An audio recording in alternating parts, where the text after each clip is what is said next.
As you use your Pixel 8, you may accumulate apps that you no longer need or use. These unused apps can take up valuable storage space, making your phone run slower and less efficiently. Uninstalling unused apps is a great way to free up storage space and improve your phone's performance. Here's how you uninstall apps on your Pixel 8. From the home screen, swipe left to find the apps you want to uninstall. Once found, tap and hold on the app's icon until the option menu shows. Tap App Info. On the next screen, tap Uninstall and then tap OK to confirm. Depending on how many apps you want to remove from your phone, you need to do this procedure over and over until you've uninstalled the apps you don't need anymore. Alternatively, you can uninstall the apps by launching Settings and tapping on Apps. View all apps and then find the one you want to uninstall first. Once found, tap on it and then tap Uninstall on the next screen.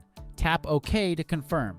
Now repeat the process until you've freed up more storage space. This procedure is just one of the ways to free up space on your Pixel 8. Subscribe to our channel as we will publish more tips and tricks. Thanks for watching.